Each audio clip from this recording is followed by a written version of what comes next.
L'astronome américain Allen Hynek était un ufologue, c'est-à-dire un spécialiste du phénomène OVNI. Désormais, je pense à lui quand je regarde le film Rencontre du troisième type, car il en fut le conseiller discret. Le docteur Hynek disait que le phénomène est trop sérieux pour être confié à des ufologues et qu'on devrait le réserver à des enquêteurs professionnels.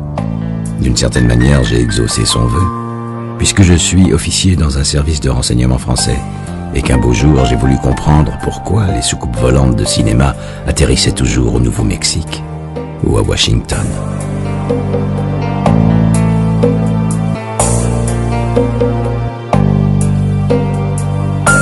Cette curiosité a fini par me conduire à la bibliothèque du Congrès de Washington, où toute l'histoire est résumée dans un rapport officiel. Il a été rédigé en 1976 à la demande du Congrès, et il s'appelle tout simplement « L'énigme des ovnis ».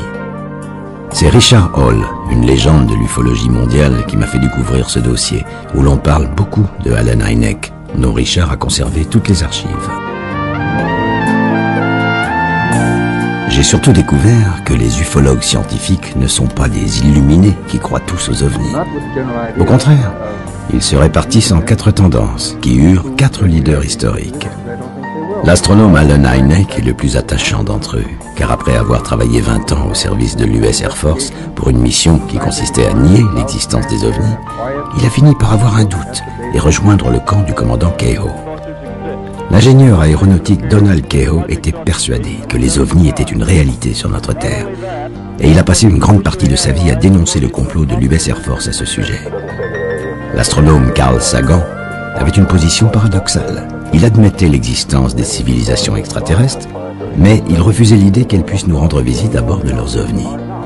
Quant à l'astronome Donald Menzel, il a passé sa vie à démontrer que les ovnis n'étaient qu'illusions, fantasmes ou canulars.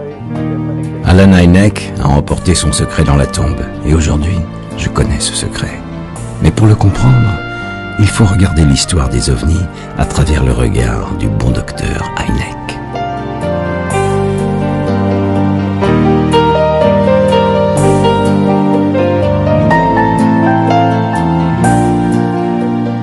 Le plus simple, c'est que je vous raconte cette histoire comme je l'ai fait un jour avec Alex, un ami qui préparait un livre sur le défi que l'idée extraterrestre pose à la pensée religieuse. Nous devions échanger des informations, et j'ai commencé par lui raconter mon pèlerinage au Nouveau-Mexique, la patrie des soucoupes volantes, qui regroupe tous les noms légendaires dans un triangle magique. Alamogordo, la ville qui a vécu de White Sands, le centre spatial où on a fabriqué les premières fusées américaines. Corona, le lieu exact où s'est écrasé le fameux ovni de Roswell. Socorro, lieu légendaire d'une rencontre du troisième type. Et au cœur de ce triangle, comme par hasard, mais je devais découvrir que ce n'était pas un hasard, Trinity Site, où explosa la première bombe atomique de l'humanité.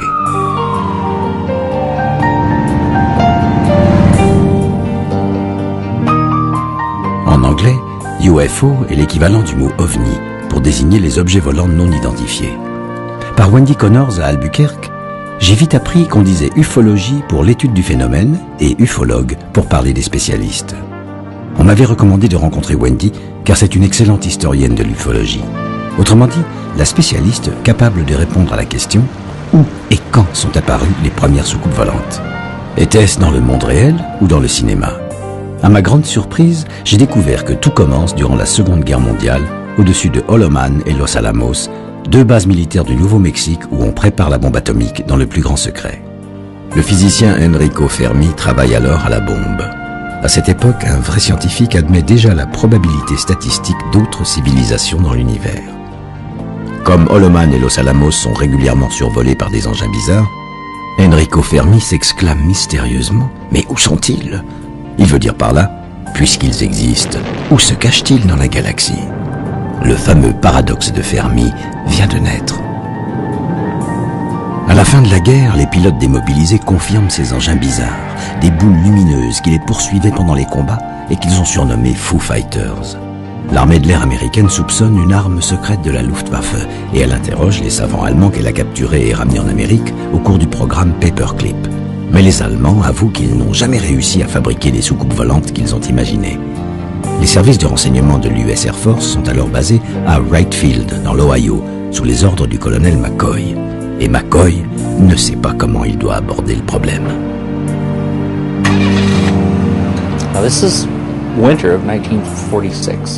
C'était durant l'hiver 1946.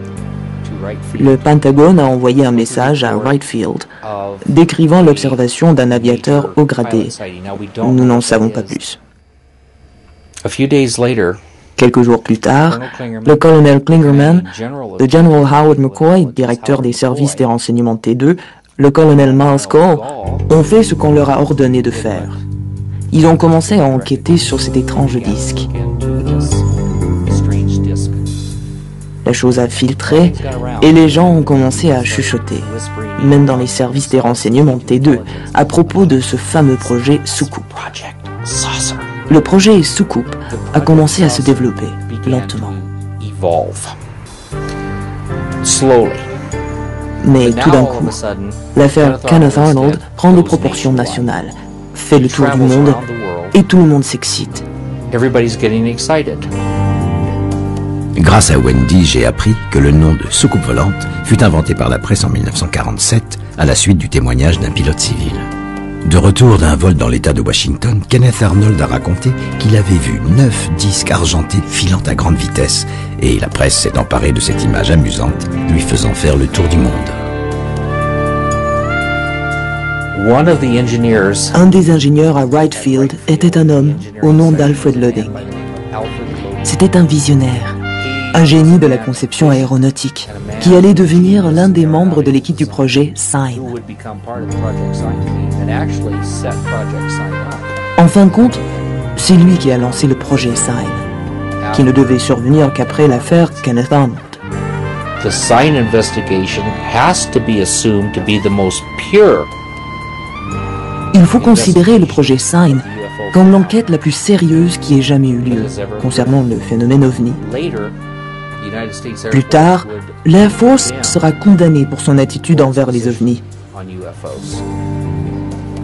Nous oublions que l'armée ne fait que ce qu'on lui dit de faire. L'armée ne détermine pas sa ligne de conduite. Sa ligne de conduite lui est dictée par le pouvoir politique du gouvernement américain. Mais le gouvernement avait peur.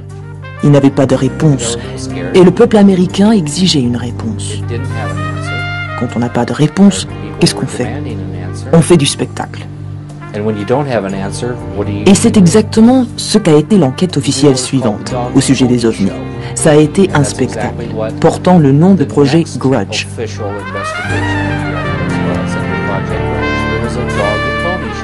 Au fond et en réalité, c'en était fini de la vraie recherche par l'armée au sujet des objets volants non identifiés.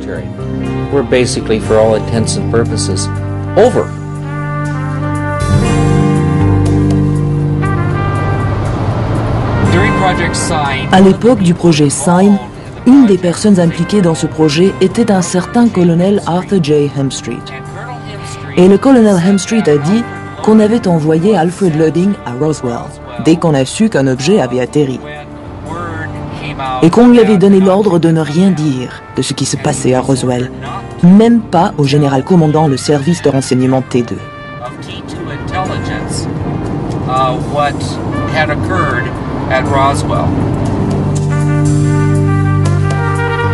Comme je l'ai expliqué à Alex, je n'allais pas tarder à découvrir pourquoi le colonel McCoy, chef du programme Sign et officier de renseignement de l'Air Force, était tenu à l'écart du secret qui se mettait en place. Un secret auquel Allen Hynek allait participer bien malgré lui, à la suite du changement d'attitude de l'Air Force dont parlait Wendy, et qui porte le nom de Grudge, c'est-à-dire rancune. Un programme qui a démarré tout de suite après le premier mort officiel du phénomène OVNI. Au début de 1948, on demande au capitaine Mantell d'intercepter un OVNI repéré au-dessus de Fort Knox dans le Kentucky. Mais il s'écrase au sol peu après pour une raison inconnue. Officiellement, il a poursuivi la boule lumineuse de la planète Vénus et il a dépassé les limites d'altitude de son appareil. En réalité, l'Air Force est désemparée et elle commence à soupçonner une arme secrète des Soviets. Le Pentagone annule la mission du colonel McCoy parce qu'il affirme que les ovnis ne sont pas d'origine terrestre. On brûle les archives du programme SIGN, on le remplace par Grudge, qui devra ridiculiser les milliers d'observations d'OVNI dont les Américains témoignent chaque année. Dans cet objectif, l'Air Force engage Allen Hynek, qui devra tout expliquer par des phénomènes simples et naturels. Durant 4 ans, le Dr Hynek parcourt ainsi l'Amérique, honorant son rôle de debunker, c'est-à-dire en langage ufologique, celui qui est chargé de cacher la vérité. Mais en 1952 survient la vague d'OVNI sur Washington, qui met l'Air Force en alerte pendant 3 jours et qui va inspirer le cinéma. L'armée de l'air parle d'un phénomène naturel qui a trompé les radars et réaffirme que les ovnis n'existent pas, même s'il existe un pourcentage de cas inexplicables. With respect to this remaining percentage, and that is that it does not contain any pattern of purpose or of consistency that we can relate with to any conceivable threat to the United States. Puis l'armée de l'air crée Blue Book, un programme qui a pour mission d'éduquer le peuple américain, c'est-à-dire lui apprendre à ne plus voir des ovnis partout. En réalité, un officier supérieur et 2 secrétaires vont se contenter d'enregistrer les témoignages, tandis que Allen Hynek devra ridiculiser les plus absurdes d'entre eux. Une douzaine d'années s'écoulent, mais les ovnis sont toujours là. Devant les moyens ridicules de Blue Book, l'opinion commence à soupçonner le gouvernement de cacher une étude à un autre niveau. Historiquement, il est vrai que les ovnis ont été classés au plus haut niveau de secret d'État, encore supérieur à celui qui a protégé la fabrication de la bombe atomique. Allen Hynek lui-même commence à avoir des doutes et il suggère la création d'une commission d'enquête scientifique qui devra analyser le rôle exact de Blue Book. Au grand désespoir de l'Air Force, la commission, qui comprend notamment Carl Sagan, suggère qu'il vaudrait mieux analyser sérieusement les archives de Blue Book au lieu de les mépriser. Le problème, c'est que les universités américaines refusent d'analyser ce sujet ridicule. Il faudra 2 ans et 500 000 $ pour que l'Air Force passe un accord avec l'Université du Colorado. Mais avant que l'étude ne commence, le scandale éclabousse le directeur de cette étude, Edward Condon. Une fuite permet aux ufologues de rendre publique une note confidentielle de son adjoint destinée à rassurer la communauté scientifique. Cette note précise que la commission Condon fera semblant de croire aux soucoupes volantes pour mieux prouver qu'il est impossible d'en trouver une seule. Et en 1969, comme souhaité par l'Air Force, Edward Condon conclut à la désespérante impossibilité de conclure selon son immortelle formule. Sur les 10 000 cas archivés par Blue Book, 600 dossiers resteront à jamais non classés, c'est-à-dire inexpliqués. La légende des X-Files est née. Allen Hynek a échappé au scandale de la commission Condon car l'Air Force l'en a écarté. Elle n'a plus confiance en son debunker qui commence à être écœuré du rôle qu'on lui fait jouer. C'est alors qu'Allen Hynek fonde le QFOS, son association avec laquelle il définit les 3 typologies du phénomène. La rencontre du premier type, c'est-à-dire l'observation de boules lumineuses, la rencontre du deuxième type, c'est-à-dire l'observation rapprochée d'un engin inconnu, et la célèbre rencontre du troisième type.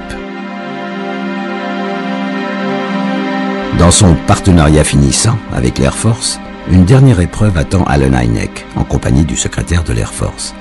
Ils ont été convoqués par le Congrès qui voudrait comprendre ce qui se passe avec les ovnis et surtout avec l'argent public. Mais en présence de son patron, le Dr Hynek sait qu'il devra se taire. Good luck, doctor. Well, I don't need it. Thank you. En 1964, Allen Hynek avait interrogé Lonnie Zamora, le shérif de Socorro, acteur malgré lui d'une célèbre rencontre du troisième type. Wendy et moi, nous avons tenté de faire la même chose, c'est-à-dire rencontrer Lonnie en passant par un de ses copains, Jacob Zingerle. C'est un morceau de jumbo, le cylindre dans lequel on a fait exploser la bombe atomique à Trinity Site. Le Nouveau-Mexique a toujours été un endroit où les hommes contemplent les étoiles. Nous avons eu la première explosion atomique. Les savants allemands du programme Paperclip ont été transportés ici au Nouveau-Mexique, où le Dr. Von Braun a développé le programme spatial. Tout a commencé ici. C'est pour ça que les gens du Nouveau-Mexique considèrent avec beaucoup de sérieux la question du voyage spatial et de la vie extraterrestre.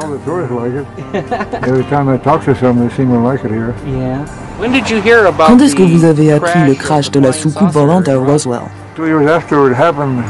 2 ans plus tard, je crois que c'était une soucoupe volante, mais ils ont fait une sorte d'opération de camouflage. Le gouvernement a fait en sorte que personne ne sache rien. Je pense qu'il y a des voyages spatiaux entre les planètes. Il doit y avoir d'autres planètes comme la Terre dans l'univers, c'est certain. En fait, les gens qui vivent sur Terre ne viennent peut-être même pas d'ici, mais d'une autre planète. On les a balancés ici comme on balance un chat ou un chien dont on veut se débarrasser et qu'on abandonne quelque part. Je pense que ça s'est passé comme ça sur la Terre.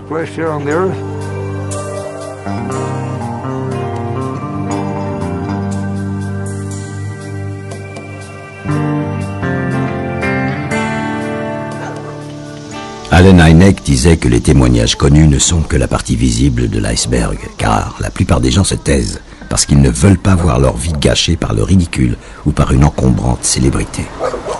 J'en ai eu la preuve ce jour-là. Le gars ne veut pas sortir. Je sais, il est là, sa voiture est là. Le cas de Lonnie n'a jamais pu être expliqué d'aucune manière, même par le canular. Et c'est pour cette raison que Socorro est devenu un lieu de légende que l'on retrouve dans le cinéma américain. À l'époque, Lonnie est en patrouille de routine quand il prend en chasse un véhicule en excès de vitesse. Soudain, une lueur attire son attention dans le désert. En bon policier, il abandonne la poursuite pour aller voir de quoi il s'agit. Sur le web, j'ai trouvé un document réalisé par les ufologues américains, une image qui représente ce que le shérif voit à ce moment-là. Quand il s'approche, Lonnie aperçoit 2 petits êtres en combinaison blanche qui se précipitent immédiatement dans leur engin pour décoller sans aucun bruit. Lonnie consigne l'affaire dans un rapport officiel et bien entendu, la presse s'en empare immédiatement, lui faisant faire le tour du monde et la faisant entrer dans la légende. Une légende que connaît bien Lawrence Romero car il a débuté dans le métier avec Lonnie.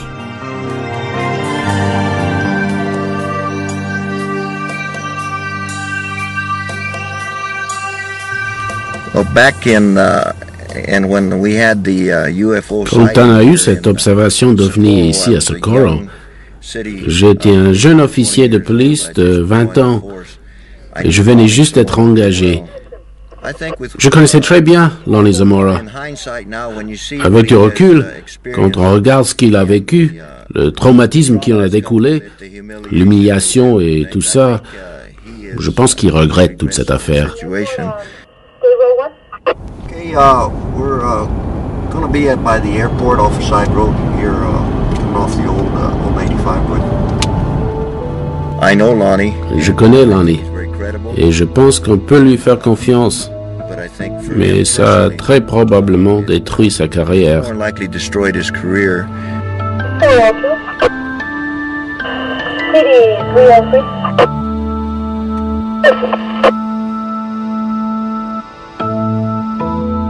Je pense que ça a été très dur pour lui et je lui exprime toute ma sympathie, mais je pense que tôt ou tard, on lui rendra justice.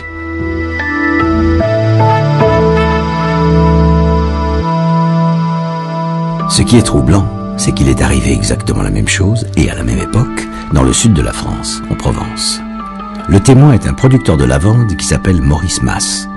Maurice est au travail dans son champ quand il voit une chose bizarre se poser dans ses lavandes. Il s'approche, identifiant une voiture populaire de l'époque qu'il va aller décrire aux gendarmes. Les gendarmes retranscrivent son témoignage dans un dessin officiel avec un ovni qui ressemble étrangement à celui de Socorro. La seule différence, c'est que les 2 extraterrestres ont paralysé Maurice pour protéger leur fuite. On ne saura jamais s'il a été paralysé de terreur par un hélicoptère de la base militaire toute proche qui existait déjà à cette époque. Cependant, Valence seul n'est pas devenu sans raison l'autre cas légendaire de rencontre du 3e type. Il y a encore autre chose de très intrigant dans le cas de Maurice Mas et que l'on ne peut comprendre qu'en allant sur place. Il ne s'agit pas de rencontrer Maurice. Aujourd'hui, tout comme Lonnie, il ne veut plus parler. Il préfère oublier cette histoire et sa mauvaise célébrité. 2 choses qui lui ont gâché la tranquillité et la douceur de vivre dans la capitale mondiale de la lavande. Mais on peut toujours en parler avec l'adjoint au maire, Maurice Chassepoul. Ça a eu une retombée exceptionnelle. Ça a fait du bruit, comme on dit. Hein. Mais c'est vrai que depuis, systématiquement, les gens viennent, demandent, s'informent. Des années après, mais les gens s'informent. Mais où est-ce qu'on peut voir le lieu où la soucoupe s'est posée? Est-ce qu'il est vrai que l'herbe depuis n'a plus repoussé? Bon, elle est restée quelques temps de repousser, c'est vrai, mais depuis elle a quand même repoussé. On a des gens du monde entier qui continuent à venir. Alors au moment où la soucoupe s'est posée, où cet ovni, cet objet volant non identifié s'est posé, alors là ça a été... Mais personne, même Maurice Masse en avait assez. Il est parti d'ailleurs. Et au bout de quelques jours, on l'a plus vu. C'est vraiment quelque chose d'exceptionnel. Ça ajoute encore quelque chose au charme du village, parce qu'on a un village charmant. On n'a jamais fait de publicité particulière pour la soucoupe volante, mais on en parle quand même. Avec Maurice, nous sommes les quelques personnes qui de Valençol ont vu le soir même les traces sur le terrain. Et bien entendu, on s'est posé la question toute simple, qu'est-ce qui a bien pu se poser? Ça ne peut que nous alerter, nous mettre sur une piste où l'on peut aller beaucoup plus loin et peut-être qu'un jour, les scientifiques nous expliqueront ce qu'il en est de ces traces sur le terrain. Max Demolle est le maire de Valençol qui m'a parlé du deuxième ovni tombé il y a 10 ans dans le champ de son frère Maurice. En réalité, cet ovni n'en était pas un, mais son explication rationnelle vient paradoxalement au secours de ce que pensent certains ufologues. Je ne sais pas si c'était le vent ou si c'est... Enfin, du côté nord, c'était pas loin, les tiges, et du côté sud, ça allait à 40 mètres loin. Alors des gens sont venus depuis voir. Des gens qui croient beaucoup aux ovnis et ils ont plutôt cru que c'était des ovnis, hein, eux. Mais moi, je sais pas si c'était un avion à décollage vertical ou si c'était simplement la foudre. En 1989, il est probable qu'il s'agissait de la foudre, attirée par les antennes radars situées à proximité. Et voilà ce qui est intéressant. Les radars émettent de très puissants champs de micro-ondes, dont certains ufologues pensent qu'ils peuvent perturber le vol des ovnis. Car ces mêmes ufologues pensent que les soucoupes volantes utilisent les micro-ondes comme énergie motrice. Ainsi, il y aurait une explication à l'ovni de Valençol en 1965. Il aurait été affaibli par les micro-ondes et il serait allé se poser dans le champ de Maurice Masse. C'est là qu'intervient l'ovni de Roswell, car les ufologues pensent que le célèbre crash du Nouveau-Mexique est dû à une perturbation par des radars militaires. Vaste mystère qui, en tout cas, ne semble pas perturber outre mesure l'ami Jeannot. Ma foi, c'est flou, c'est pas net et ça reste comme ça, depuis des années et des années. Hein. Et on peut pas dire ni c'est vrai, ni c'est pas vrai, ni il est venu quelque chose, mais quoi? On téléphonait de partout, à la gendarmerie on téléphonait tout le temps, on y téléphonait d'Amérique, même à la gendarmerie. Vous êtes à la gendarmerie de Valençol, d'ici, de là. Alors ça bouillonnait, comme on dit. C'est une chose mystérieuse. Hein. Je vois pas hein, ce qu'on pourrait raconter. Hein. Je vois pas d'issue. Hein. Comme on dit, ça a été classé. Et alors voilà. Hein. On pourra aller boire un coup après. Hein. Alex écoutait mon histoire, qui en arrivait aux années 1970, c'est-à-dire au moment où Alan Hynek va travailler au scénario du film Rencontre du troisième type. Même si je fais confiance à l'imagination des scénaristes américains, je me suis toujours demandé d'où avait bien pu sortir l'image des petits hommes gris. Leur histoire commence en 1977, date à laquelle Jesse Marcel se libère d'un secret qui le mine depuis 30 ans, c'est-à-dire quand il était officier de renseignement technologique à Roswell, la base d'où est partie la bombe d'Hiroshima. Et Jesse Marcel raconte une histoire oubliée, mais qui fit le tour du monde en 1947. Un premier communiqué officiel de l'Air Force a annoncé que Jesse Marcel avait expertisé une soucoupe volante accidentée. Puis, un second communiqué émanant du général Ramey a démenti l'information. Enfin, le général Ramey a organisé une conférence de presse où Jesse Marcel a identifié les débris d'un ballon météo, source de la méprise avec une soucoupe volante. En 1977, les médias américains relancent l'affaire Roswell. It was not anything from this earth that I'm quite sure of. Because I was being an intelligence officer, I was familiar with just about all materials used in aircraft and air travel. This is nothing like that. Ainsi débute le mythe qui va inspirer les films et les téléfilms américains que nous connaissons aujourd'hui. One thing I was certain of, being familiar with all air activities, that it was not a weather balloon, nor an aircraft, nor a missile. Absolutely none. We knew that it was a cover story, and whose idea it was, I haven't the vaguest idea. La presse interroge les habitants de Roswell, comme Glenn Dennis. On apprend que les débris de la soucoupe volante ont été mis au secret dans un hangar avec 4 petits cercueils. Glenn rapporte alors le témoignage de sa fiancée de l'époque, qui était infirmière à la base militaire de Roswell. Il dit avoir oublié si c'était Adeline, Joyce ou Claudia, mais il se souvient des dessins qu'elle a réalisés pour lui, après avoir participé à l'autopsie d'un étrange cadavre. Glenn reproduit ces dessins pour la presse, qui associe leur image aux 4 petits cercueils. La légende des cadavres extraterrestres de Roswell est née. Légende? Pas tout à fait. Car la presse découvre que le secret de Roswell a été transféré à Wright Field, où le général Twining est alors chef du renseignement de l'Air Force. Les médias s'intéressent à lui et exhument sa déclaration publique de 1947. Les soucoupes volantes ne sont pas des essais militaires. Les témoins ont vu quelque chose, mais nous ne savons pas de quoi il s'agit. Comme Twining ne parle pas de ballon météo, et grâce à la loi sur la liberté de la presse, on exhume aussi une note secrète qu'il a adressée en 1947 au Pentagone, où il affirme que le phénomène est réel, ni hallucination, ni fiction. Loin de l'agitation médiatique autour de Roswell, Allen Hynek est alors en train de préparer sa collaboration au film de Steven Spielberg. Il se rend à l'ONU pour tenter de mobiliser l'opinion mondiale au sujet des ovnis. C'est l'époque où les amusants petits hommes verts de grand-papa deviennent nos très sérieux petits hommes gris d'aujourd'hui. À partir de là, l'Air Force va s'empêtrer de plus en plus dans ses explications. Dans un rapport aussi épais qu'un bottin de téléphone, curieusement hypertrophié pour un simple ballon météo, le crash de Roswell sera rectifié en ballon espion et les extraterrestres expliqués par des dummies, c'est-à-dire de simples mannequins anthropomorphiques. Le problème, m'a-t-on dit, c'est que tout ça ne tient pas la route.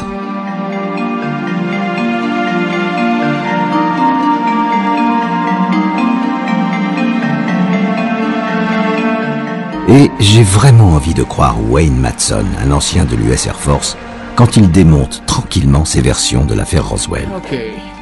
Avant que nous n'allions nous-mêmes à Roswell, Wendy avait suggéré une rencontre avec Wayne, qui fut d'abord aviateur, puis ingénieur aéronautique au sein de l'Air Force. Quand il était pilote de bombardier au Laos, Wayne a personnellement pourchassé un ovni. Puis, il a testé des missiles et des avions secrets sur la base de Holloman, ici, au Nouveau-Mexique. Décidément, Holloman tenait beaucoup de place dans cette histoire, et je devais découvrir que ce n'était pas fini. Vous me demandez si le US Air Force, pas nécessairement l'Air Force, mais aussi le gouvernement américain, camoufle les informations à propos des ovnis. Ma réponse est oui. J'ai découvert que l'engin qui est censé s'être écrasé à Roswell n'avait pas la forme d'une soucoupe volante, mais plutôt la forme d'un boomerang. Il y a eu des tas de rumeurs qui ont circulé. C'était un ballon espion, mogul, c'était un ballon météo. On a même cherché à savoir si ce n'était pas une fusée V2 qui aurait volé jusque-là avec une paire de singes dans le nez. Puis ils ont dit, d'accord, les extraterrestres supposés avoir été vus à Roswell n'étaient que des dummies, des mannequins anthropomorphiques. Malheureusement, ils ont fait une petite erreur parce que les dummies n'ont pas été utilisés à Holloman avant le 1er mai 1953 et l'affaire de Roswell date de 1947. Aussi, ça fait une petite différence là. Est-ce que je crois personnellement aux ovnis? Oui, je crois qu'il n'y a pas de fumée sans feu. Aujourd'hui, nous continuons à dire que la vitesse de la lumière est une limite infranchissable. Des scientifiques ont découvert une onde de gravité qui se déplace à 310 fois la vitesse de la lumière. Si elle voyage à cette vitesse-là, les vastes distances entre nous et les systèmes solaires les plus proches ne sont plus aussi vastes que ça. Je crois qu'il y a quelque chose derrière tout ça. Maintenant, est-ce que ce sont des engins de notre planète, des engins de notre dimension, des engins pilotés par un groupe secret d'aviateurs de US Air Force? Je n'ai pas la réponse, mais j'aimerais bien le savoir. But I sure would like to know.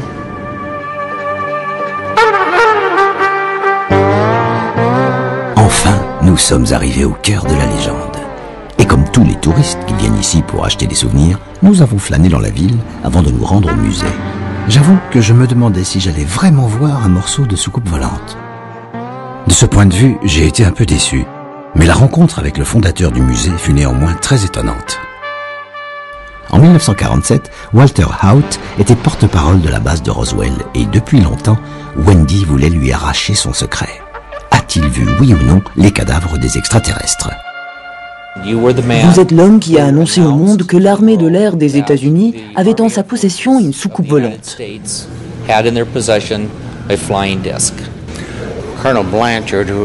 Le colonel Blanchard, qui était le commandant de la base à cette époque, m'a fait venir dans son bureau et m'a dit « J'ai des informations à vous donner et je veux que vous en fassiez un communiqué de presse. » La seule chose dont j'étais sûr était le fait que nous avions en notre possession une soucoupe volante et que nous l'avions finalement expédiée au degré hiérarchique supérieur.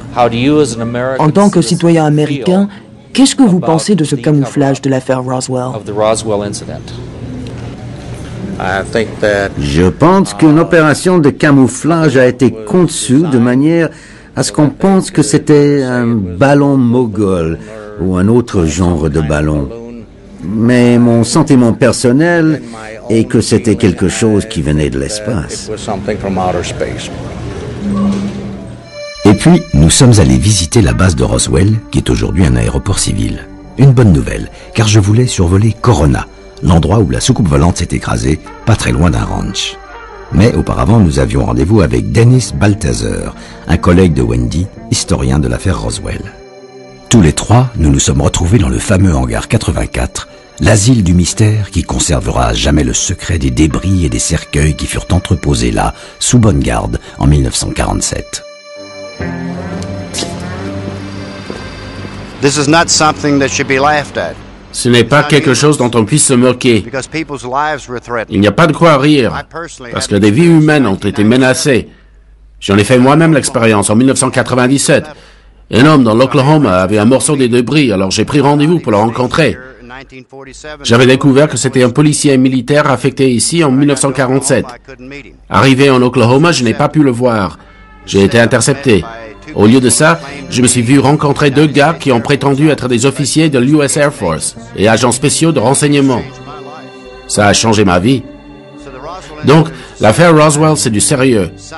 Il s'est passé quelque chose à Roswell. Et on essaie encore de le cacher aujourd'hui. Il y a eu trop de témoins impliqués dans cette affaire. Plusieurs centaines ont été questionnés à ce propos. Et beaucoup d'entre eux ont été menacés de mort. Et c'était sûrement pas à cause d'un ballon météo ou d'un mannequin anthropomorphique. Quand votre vie est menacée, ça devient sérieux. Aux États-Unis, nous avons la loi sur la liberté de l'information qui permet aux particuliers d'interroger les agences gouvernementales. Mais elle a ses défauts. Les stratégies de retardement qui sont utilisées, les mensonges qui vous sont glissés ou l'indifférence qui vous est opposée. Nous devons être crédibles. Nous devons être soutenus. Nous devons avoir des pièces écrites. Nous ne pouvons pas compter uniquement sur les témoignages. Peut-être que les témoins sont une des clés majeures pour comprendre l'affaire Roswell, mais il nous faut de la documentation.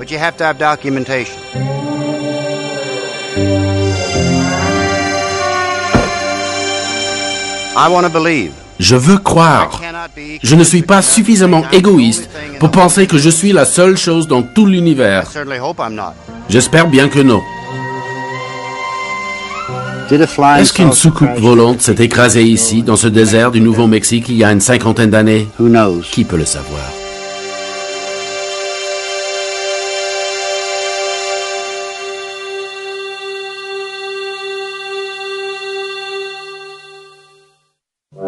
Alex a eu la même réaction d'incrédulité que j'ai eue moi-même. Tous mes amis américains parlaient d'un complot de leur gouvernement. Certes, les USA sont un État fédéral où la tradition des pionniers est de se méfier du pouvoir central. Mais je devais découvrir qu'il n'y a pas que l'Amérique profonde qui dénonce le complot.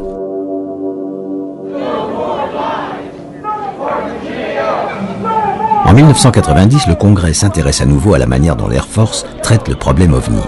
Soutenu par le public, le sénateur Stephen Schiff crée une commission d'enquête sur l'affaire Roswell au sein du GAO, l'organisme qui contrôle l'utilisation de l'argent public.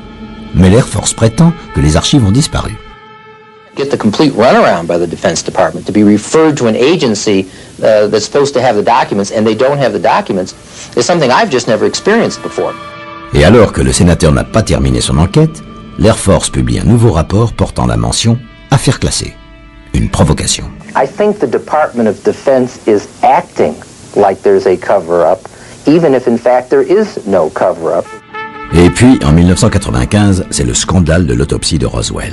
Un scandale parce qu'on a dit que ce film était une escroquerie. Mais personne n'a prouvé l'escroquerie. On a simplement cru sur parole d'honnêtes citoyens qui ont miraculeusement retrouvé un autre film qui montrait la fabrication du mannequin. La seule vérité dans cette affaire, c'est son double impact.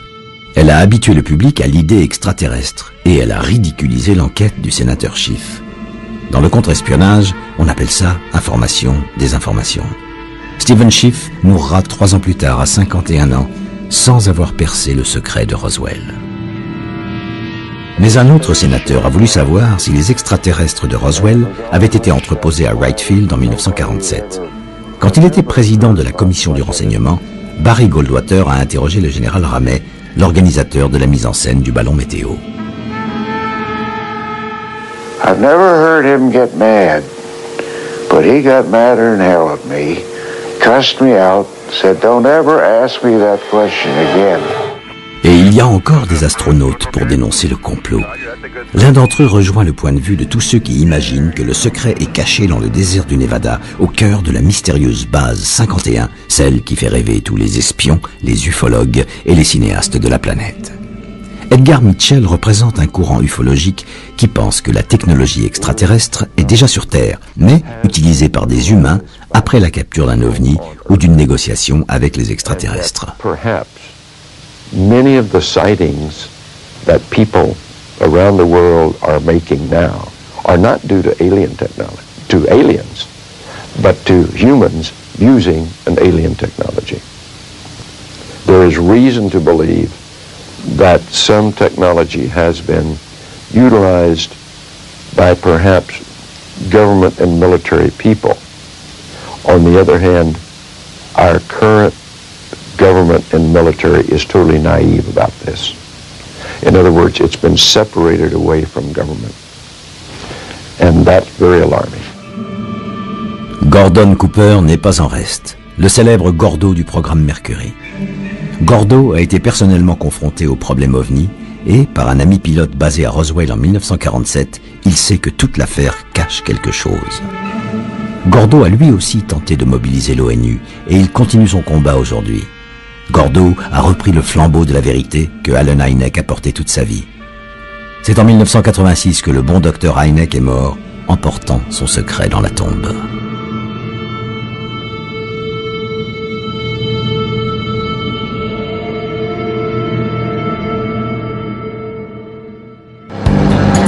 Ce secret, je ne devais le comprendre qu'après avoir rendu visite à celle qui fut la meilleure amie et la plus fidèle collaboratrice de Allen Hynek.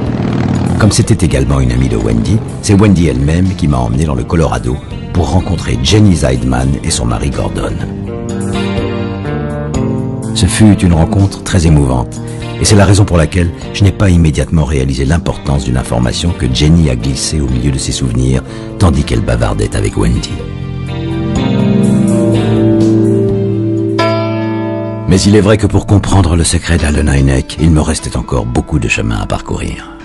Mais tu vois, Wendy, à l'époque où le projet Blue Book n'existait plus, après quoi, 20 ou 21 années, je pense que l'Air Force en était arrivé à haïr Allen Hynek et que Allen Hynek en était arrivé à haïr l'Air Force.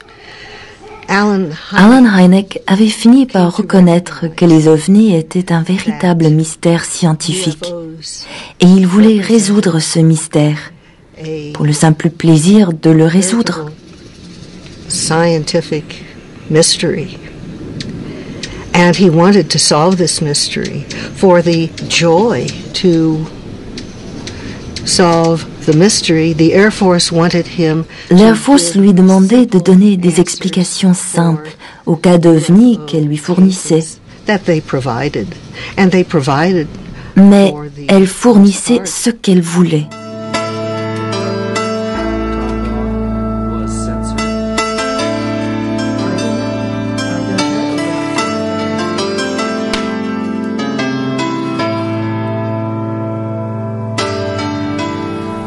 I think he died. Je pense qu'il est mort, satisfait de savoir qu'on se souviendrait pour toujours du travail qu'il a accompli avec l'Air Force, mais aussi de lui en tant qu'inventeur de l'expression « rencontre rapprochée du troisième type ». Il était heureux d'avoir fait commencer les gens à réfléchir, et je pense qu'il est mort avec cette satisfaction. Il savait qu'on se souviendrait de lui. Mais en même temps, il pensait qu'il aurait pu faire beaucoup plus.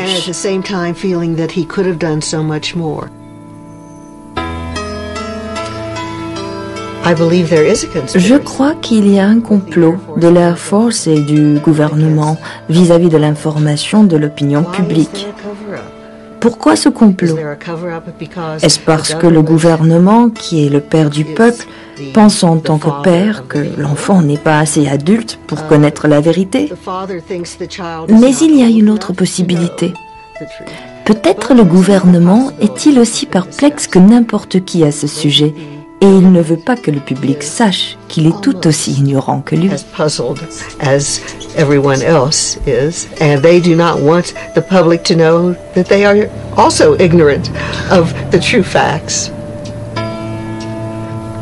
I will tell you that a month before Je vais te dire qu'un mois avant sa mort, il m'a fait venir dans sa maison de Scottsdale pour un adieu. We both knew it was a goodbye. Nous savions tous les deux que c'était un adieu. And he said to me, et il m'a dit, vous pensez que c'est tout ce qu'il y a?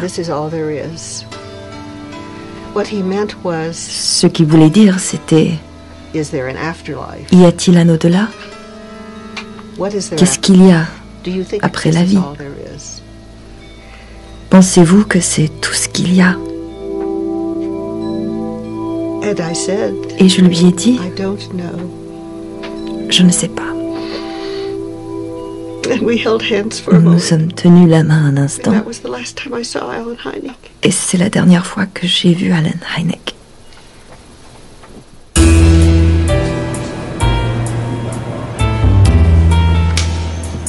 Et c'est ainsi que je me suis retrouvé à Washington pour discuter avec Richard Hall, sans Wendy, mais grâce à la chaîne d'amitié qu'elle avait organisée. Il y a un point commun entre Jenny et Richard. Richard fut le meilleur ami et le plus fidèle collaborateur du commandant Keyhoe, l'autre monstre sacré de l'ufologie avec le docteur Hynek. D'ailleurs, le destin ne fait jamais rien par hasard, puisque Donald Keyhoe et Allen Hynek sont devenus amis après avoir été adversaires dans leur quête commune de la vérité. Aujourd'hui, Richard est lui-même devenu une légende vivante, parce qu'il est l'héritier des deux hommes. Quand je l'ai rencontré, il m'a dit « Afin que 20 ans de sueur, de larmes et de sang ne soient pas perdus, j'ai fondé le FUFOR, qui a récupéré toutes les archives du NICAP de Keyhoe et du CUFOS de Hynek. Et un jour, nous finirons bien par savoir la vérité. »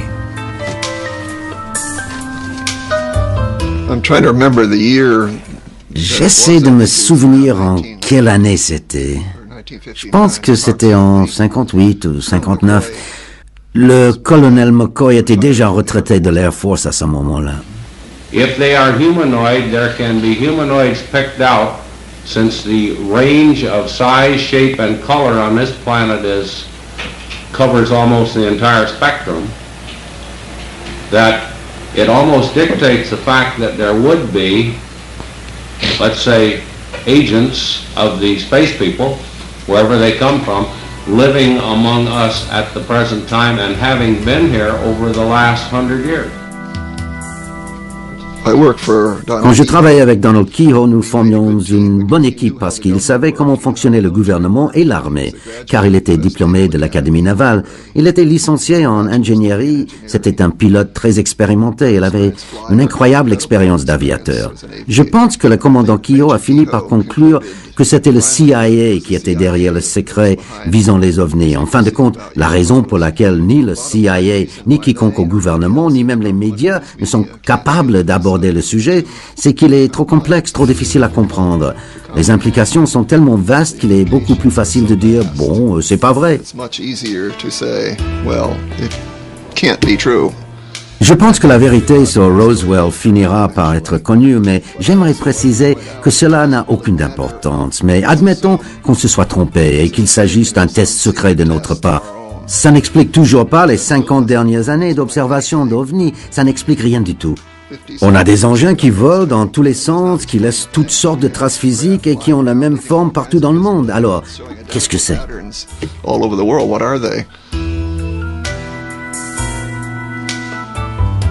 Ces gens-là ne viennent peut-être même pas de l'espace. J'aime dire qu'ils viennent d'ailleurs. Par ailleurs, je suis ouvert à tout. Depuis les univers parallèles jusqu'aux voyageurs spatio-temporels, quoique sur le plan philosophique, j'ai quelques réticences envers le voyage dans le temps. Ils pourraient être des humains venus de futur ou quelque chose comme ça, je ne sais pas.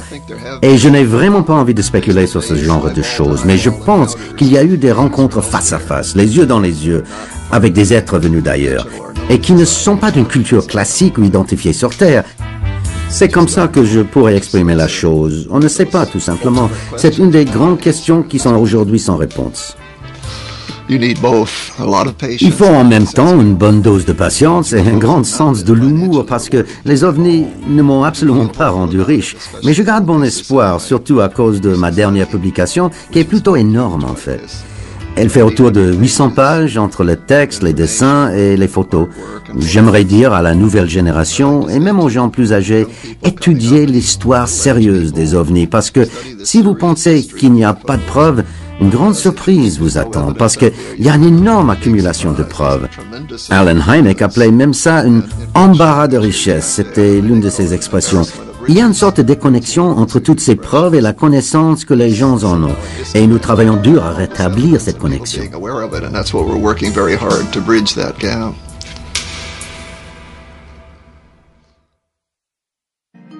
Alex était impatient de savoir si Richard Hall et Allen Hynek avaient découvert le même secret. Mais pour comprendre, il faut d'abord admettre ce que les scientifiques nous disent aujourd'hui. L'existence d'une civilisation extraterrestre est probable, c'est-à-dire non prouvée, mais suggérée par les probabilités mathématiques. Ensuite, on peut aborder la question ouverte par Richard Hall. Les ovnis sont-ils des objets matériels ou des portes spatio-temporelles? Dans tous les cas, sont-ils vraiment sans danger pour nous?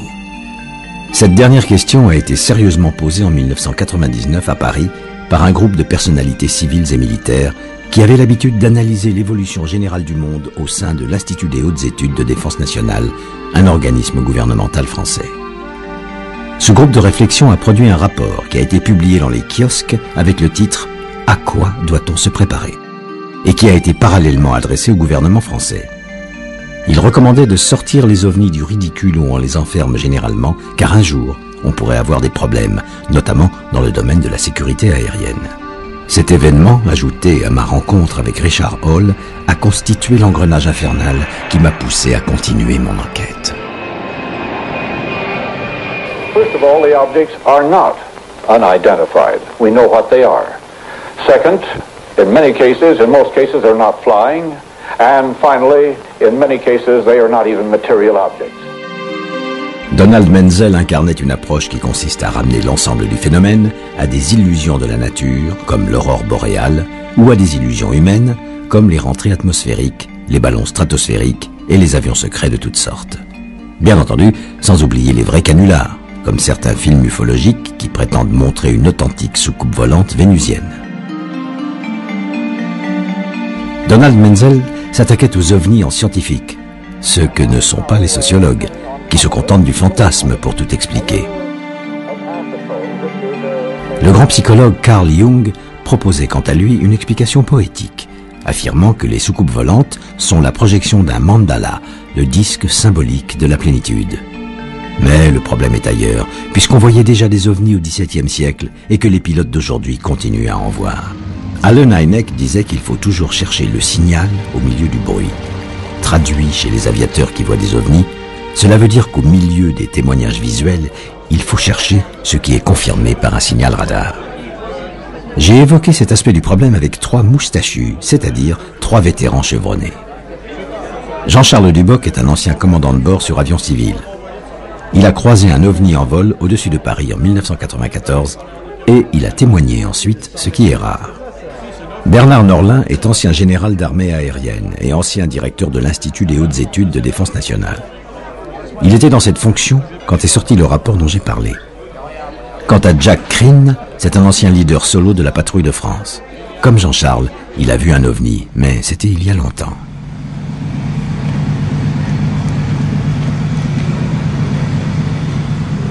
Le steward qui était dans le poste, la copilote, puis moi-même avons vu un objet absolument énorme nous passer devant nous et s'arrêter à 25 nautiques de notre position.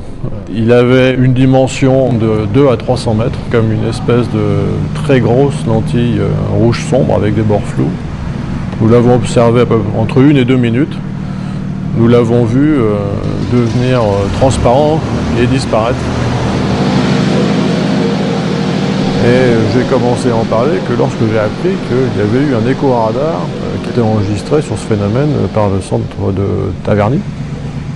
Moi, avec le recul, j'ai pris ça, disons, comme une démonstration de puissance technologique d'une civilisation extraterrestre qui nous dit, ben voilà, vous n'êtes pas seul dans l'univers, voilà ce que nous savons faire.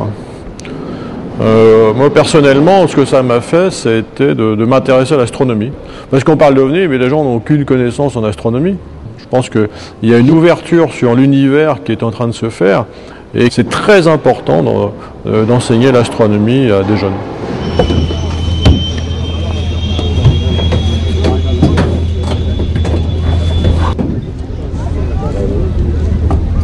Moi, personnellement, je ne crois pas, tout au moins en première analyse, aux ovnis.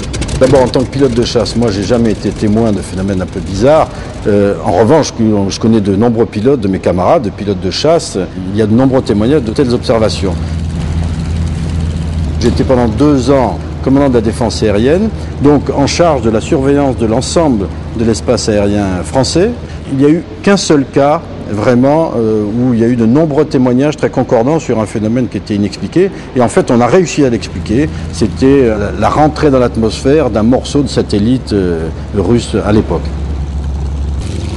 À partir du moment où il y a effectivement des phénomènes qu'on n'a pas expliqués de façon rationnelle là, dans l'immédiat, je pense qu'il faut qu'on s'y intéresse. C'est la raison pour laquelle, quand il y a un groupe d'anciens auditeurs de l'IHEDN, donc l'Institut des hautes études de défense nationale, qui sont venus me trouver pour voir s'ils pouvaient constituer un groupe de réflexion et de travail là-dessus. Bien sûr, j'ai dit oui parce que c'est quelque chose qui nous intéresse. Je vous rappelle que l'Institut des hautes études de défense nationale travaille sur les questions de défense et de sécurité avec des auditeurs civils et militaires en même temps. Peut-être que derrière, il y avait des problèmes au niveau de la défense et de la sécurité. Donc j'étais tout à fait d'accord pour qu'ils constituent ce groupe et qu'ils travaillent. Maintenant que derrière ça, je vous dis, ça pose pas d'autres questions en creusant, bon, mais un complot mondial, je crois pas du tout. Je pense pas qu'il y ait eu un phénomène de secret mondial, vous voyez, pour étouffer ce genre d'affaires.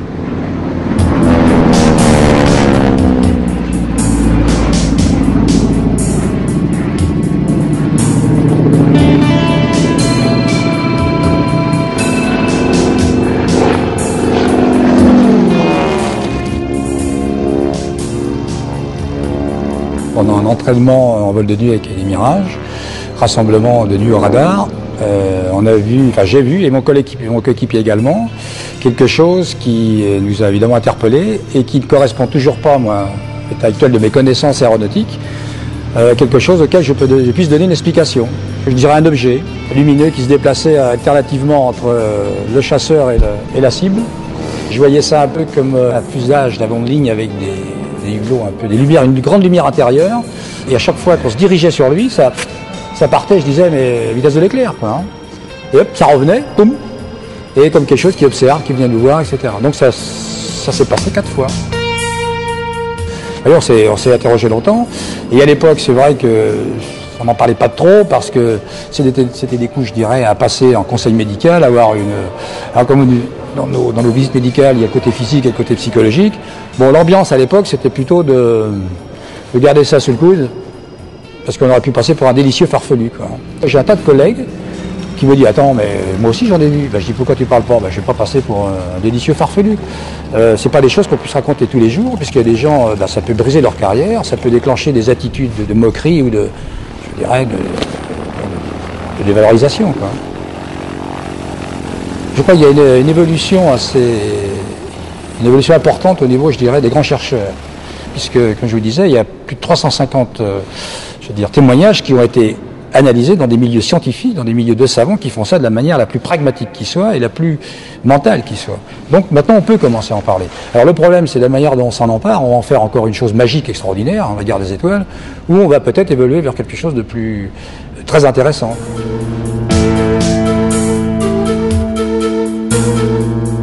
En réalité, cette évolution a commencé à l'époque de l'affaire Roswell, date à laquelle Yves Sillard était directeur du CNES, l'équivalent français de la NASA. Avant de devenir le père de la fusée européenne, puis secrétaire général à l'OTAN, c'est en 1977 que Yves Sillard a créé ce qui reste mondialement connu sous le nom de GEPAN. Alors face à quelque chose qu'on ne comprend pas, je pense que la bonne attitude scientifique, c'est d'essayer de comprendre. Et donc, on a créé un groupe d'études des phénomènes aérospatiaux non identifiés, le GEPAN, avec la mission d'analyser sérieusement les témoignages sur le plan psychologique, physique, sur tous les aspects, de façon à essayer de comprendre est-ce que ça se passait dans la tête des gens, ou autrement, de quoi s'agissait-il. C'est un des rares organismes au monde qui s'est attaqué, qui continue à travers son fils, ou je sais pas comment il faut l'appeler, le CEPRA, à s'intéresser de façon sérieuse et rigoureuse à ce phénomène. Le problème, si vous voulez, c'est que on est en face de phénomènes qui sont inexpliqués et qu'on n'arrive pas à expliquer. Donc, je pense que ça reste pour moi fondamental de conserver une attitude rigoureuse et scientifique vis-à-vis d'un phénomène qu'on ne comprend pas et qui visiblement apparaît de façon permanente dans le monde entier. Donc ça me paraît essentiel de continuer à s'y intéresser.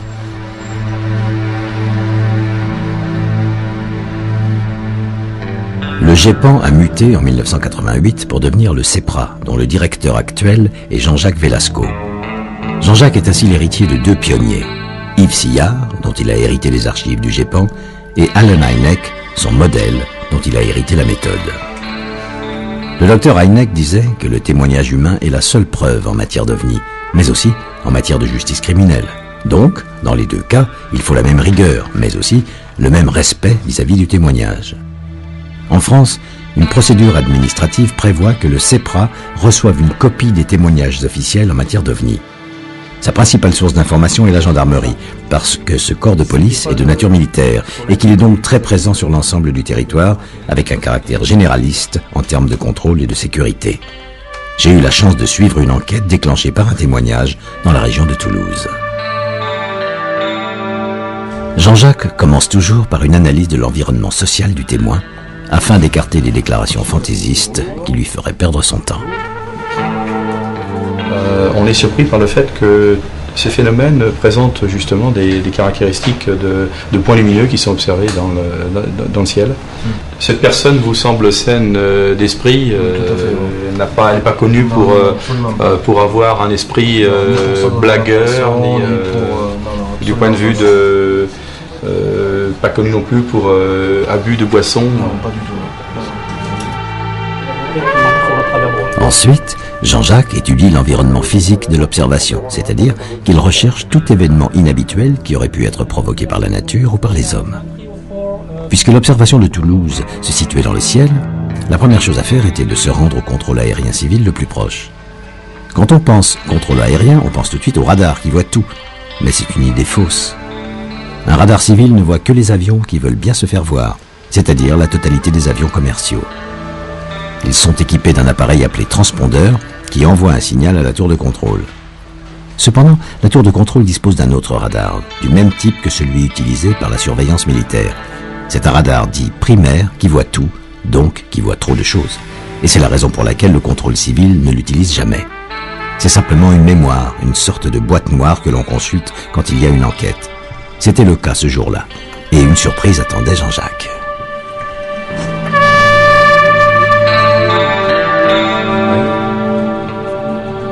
Et donc là, vous êtes sûr que ce ne sont pas des avions? On est à peu près sûr que ce ne sont pas des avions, surtout trois plots différents. Il n'y en aurait eu qu'un à la limite. Non, ce sont des avions inconnus sans transpondeur. C'est quelque chose d'inconnu sans transpondeur. Donc il y a quelque chose là qui pourrait être intéressant à... Quel que soit l'intrus, c'était forcément un objet, puisqu'il avait été accroché par un radar. Dans l'ensemble, les déclarations du témoin semblaient donc fiables, et il ne restait plus qu'à le rencontrer pour cerner son profil psychologique. Comme cela arrive souvent, le témoin a demandé que l'on préserve son anonymat par peur du ridicule. Pouvez-vous donc très rapidement nous situer sur un croquis la disposition de ces lumières, ainsi que la direction dans laquelle ces objets lumineux se déplaçaient?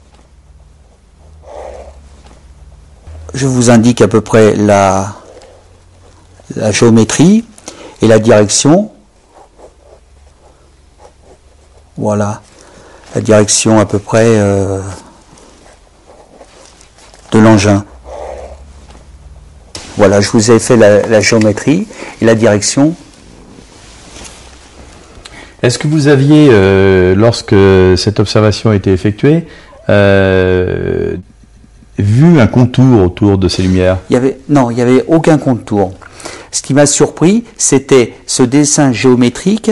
C'est comme des ballons de football, si vous préférez, oui, à peu près 20 cm, un peu plus. Dans mon fond intérieur, je sais que c'était pas un avion. Je sais que c'était pas un satellite. Il n'y avait pas de bruit, il n'y avait rien. C'était le silence. C'est pas évident de témoigner. Et je me mets à la place des gens qui témoignent pas parce que c'est dur d'aller voir quelqu'un, de lui dire bon ben j'ai vu quelque chose.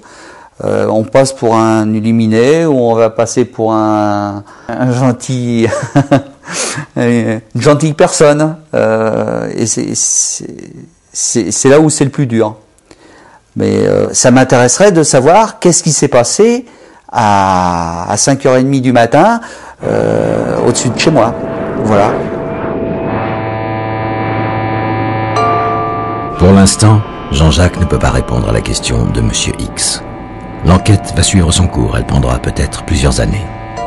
Les recoupements d'informations demandent du temps et surtout des moyens que ne possède pas le CEPRA. En attendant, le dossier a rejoint les archives historiques du GEPAN. Il deviendra un jour un ballon météo ou un petit avion de tourisme en infraction, à moins qu'il ne reste définitivement inexpliqué, un véritable objet volant non identifié, comme 1% des cas traités par Jean-Jacques. Nous avons quand même une bonne approche de ce que sont les chiffres sur la réalité du phénomène OVNI, et en particulier sous deux aspects. L'aspect lié aux observations terrestres. Nous avons des archives portant sur une cinquantaine d'années qui représentent un peu plus de 3000 à 3500 témoignages pour lesquels demeure un cas sur 100 inexpliqué.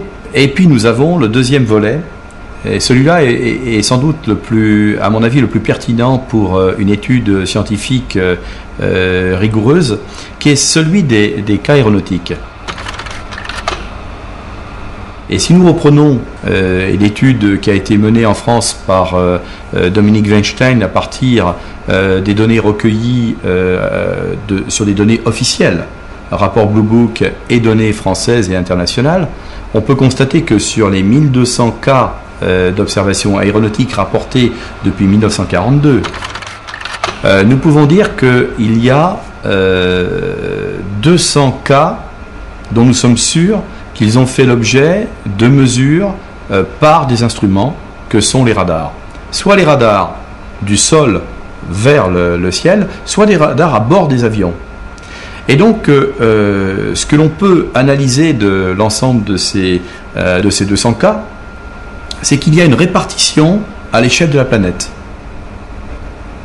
Depuis la fin de la dernière guerre mondiale, il a été extrêmement difficile pour des scientifiques de s'attaquer à ce sujet des ovnis, car ce sujet est entouré d'une espèce de tabou. Des hommes comme le professeur Hynek ont souffert justement du fait qu'ils, comme on dit, ils se sont brûlés les ailes parce qu'ils n'étaient pas en accord avec ce que leur profession, leurs collègues voulaient qu'ils soient.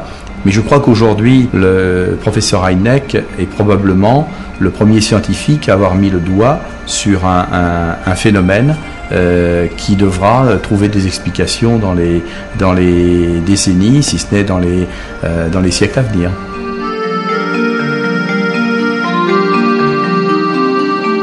Allen Hynek avait des doutes. Donald Menzel avait des certitudes. Ce qui est amusant, c'est qu'un troisième astronome a réussi à défendre une position exactement intermédiaire. Il s'agit de Carl Sagan, mondialement connu pour être l'un des pères du SETI, ce programme scientifique de la NASA qui recherche l'intelligence extraterrestre dans les étoiles. It doesn't say that I think extraterrestrial life is impossible. Quite the contrary. I think that many of the stars in the sky have planetary systems. We know enough now about the origin of life to make it appear likely that life arises naturally on the vast bulk of these planets. It's possible, but by no means certain, that life on many of these planets evolves into beings which are as advanced as we, or more advanced. Carl Sagan incarnait une approche assez paradoxale, qui admet l'existence potentielle d'une civilisation extraterrestre, mais qui refuse l'idée qu'elle nous visite à bord de ces ovnis. Toute l'argumentation repose sur la notion du voyage. En référence aux lois physiques que nous connaissons aujourd'hui, cela consiste à dire « Il faut des centaines de milliers d'années pour voyager à travers la galaxie. Donc, il est impossible que les engins spatiaux viennent faire un petit tour chez nous, puis repartent tranquillement chez eux. » Mais au moment où nous pensons à coloniser Mars, c'est oublier un peu vite qu'il a fallu une toute petite vie de terrien, 66 ans, entre le moment où un homme a fait un bond sur la Lune et celui où un autre homme a fait un bond sur la Terre avec la première machine volante de l'histoire. C'est encore oublié qu'entre le rêve de science-fiction d'Arthur C. Clarke et la matérialisation de ce rêve fabuleux, il ne s'est même pas écoulé 20 ans. Ce que l'homme imagine un jour, il le fait tôt ou tard dans la réalité. Alors, pourquoi refuser l'idée que d'autres, quelque part dans l'univers, font exactement la même chose que nous, ou l'ont peut-être fait bien avant nous? Si nous imaginons depuis longtemps des soucoupes volantes, terriennes ou extraterrestres, c'est qu'elles viendront tôt ou tard. Pour les terriennes, c'est déjà en route. Pour les extraterrestres, qui peut prédire l'avenir? Sinon la science-fiction.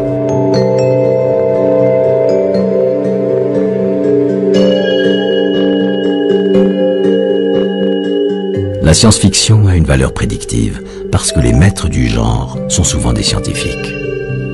Le mathématicien Von Neumann, collaborateur de la bombe atomique américaine, a imaginé les cyborgs, ces êtres mi-hommes, mi-machines qui envahissent le cinéma aujourd'hui. Le biologiste Asimov a imaginé 3 lois de sécurité pour contrôler l'intelligence artificielle, dont sont déjà dotés les robots humanoïdes qui envahissent notre quotidien. Pour cette raison, l'Agence spatiale européenne a lancé ITSF, un programme d'études qui demande à Patrick Geiger, directeur d'un musée de la science-fiction, de proposer des idées futuristes. L'idée de base, en fait, de l'agence spatiale, c'est de se dire, voilà, il y a 5000 auteurs ou 10 000 auteurs qui ont écrit ou qui écrivent de la science-fiction, et beaucoup de science-fiction liée à aux nouvelles technologies. Par exemple, voilà, Jules Verne a, entre guillemets, inventé le sous-marin. Est-ce qu'il n'y a pas un auteur de science-fiction qui aurait inventé quelque chose qu'on pourrait maintenant mettre en avant et développer? Il y a quand même quelque chose que je trouve assez incroyable, c'est qu'on a la possibilité, là encore, que dans 2 ans ou 3 ans, il y a un ingénieur qui travaille à 100% sur une idée qu'on avait trouvée dans Flash Gordon. Alors Flash Gordon a marqué les Américains parce qu'avant tout, donc c'était une des premières bandes dessinées quotidiennes de science-fiction qui a véhiculé tous les mythes. Et moi, je suis vraiment persuadé que le rôle principal de la science-fiction ces dernières années, c'est d'avoir permis, entre autres, la conquête spatiale, parce que toutes les personnes qui ont travaillé dans le domaine spatial entre les années 40 et maintenant sont des gens qui ont lu les Chroniques martiennes de Bradbury. Moi, je pense par exemple à l'ascenseur spatial. L'ascenseur spatial, c'est une idée scientifique qui a été reprise ensuite par Arthur C. Clarke dans un livre qui s'appelle Les Fontaines du Paradis.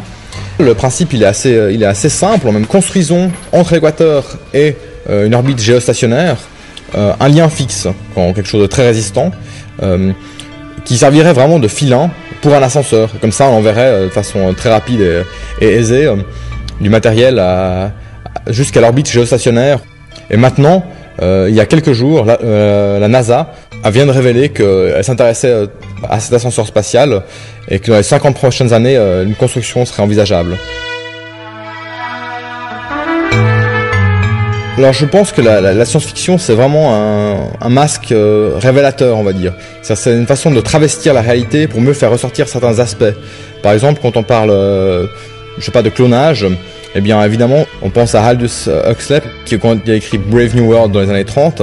Lui, c'est plutôt la question qu'il met en avant, c'est en quoi cette technologie de clonage a changé le monde. Et quand on prend Asimov, c'est plutôt l'impact que les êtres artificiels auront sur la société et qu'est-ce qu'il faut faire pour les empêcher de nuire ou d'interagir de façon violente avec l'humanité.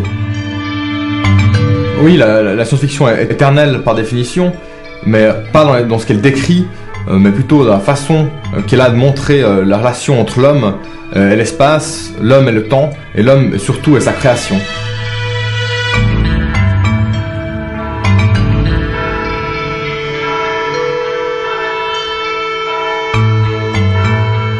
Quand j'étais jeune, les maîtres de la science-fiction m'ont fait rêver avec des fusées à moteur ionique qui partaient pour de lointains voyages intersidéraux. On peut imaginer ma surprise quand j'ai découvert un vrai moteur ionique dans un centre d'essai de l'Agence spatiale européenne. Mais hélas, je n'ai pas vu de moteur utilisant la magnéto-hydrodynamique, un système de propulsion révolutionnaire qui existe aujourd'hui dans les laboratoires et qui serait utilisé par les ovnis. C'était top secret ou on l'étudiait ailleurs. En tout cas, David Raitt, le responsable du programme ITSF, m'a bien confirmé que la fiction d'aujourd'hui, c'est la réalité de demain. Et quoique je ne sois pas très avide de science-fiction, même si j'apprécie ce genre de film, j'ai eu cette idée parce que la littérature et la bande dessinée de science-fiction sont pleines d'idées de technologie spatiale. Et donc il devait y avoir un moyen de savoir si ces idées étaient réalisables avec la technologie actuelle ou avec la technologie qui sera disponible demain matin. Quand le programme sera terminé, c'est-à-dire dans 1 mois ou 2, nous aurons une liste de ces idées que les ingénieurs et les scientifiques de l'Agence spatiale européenne pourront alors évaluer, simplement pour voir si elles sont faisables ou non, avec les technologies qu'on a sous la main. Dans notre programme, une idée qui a été évoquée est celle de l'ascenseur spatial, un moyen économique pour aller dans l'espace. C'est un Russe qui en a parlé pour la première fois aux environs de 1895.